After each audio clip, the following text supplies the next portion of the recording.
ground is living. Kwa hiyo udongo unaishi.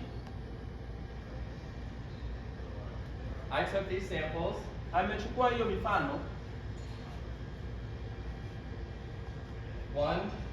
Moja is from a conventional field. What does it mean, conventional field? Big agriculture. Anasema hapa amechukua aina mbili za udongo. Moja hii ambayo nayo imetoka kwa wale wakulima wakubwa. Think as you're driving down the field or driving down the road.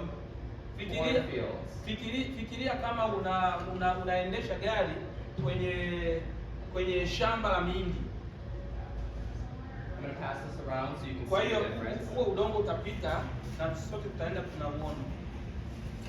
And this kind, na hiyo aina nyingine ya udongo is from our gardens. Inatoka kwenye bustani. Notice the difference in color.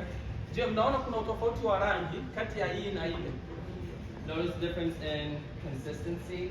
Je, mnaweza mkaigusa mtaona kuna utofauti. The black is organic matter.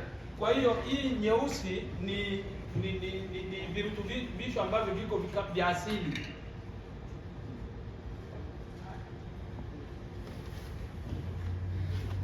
This one is from our garden. Huu udongo hapa ni kutoka kwenye bustani.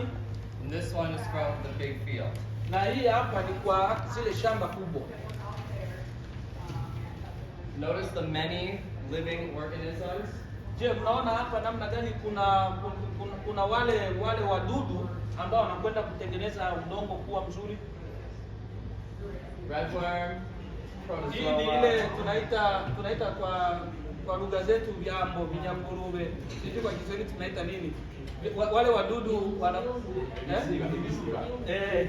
njoo hivi hapa tunaviona viko pale. I'm trying to translate this. I know there's a lot. Many different things. Kwa hiyo unaona hapa kuna mambo mengi sana ambayo yanarutubisha udongo. Tunayaona hapa kwenye huu ni udongo wa bustani. However, big field, twende sasa upande sasa wa shamba kubwa. Very few. Unaona hakuna vile virutubisho havipo. Less healthy, less living. Kwa hiyo kipindi unapokuwa na shamba kama hii, hata ile mimea inakuwa haina afya. Haina manufaa kwa kwetu binadamu. And this is because as we take away, we give back. So if we were just taking away, this is what it would look like.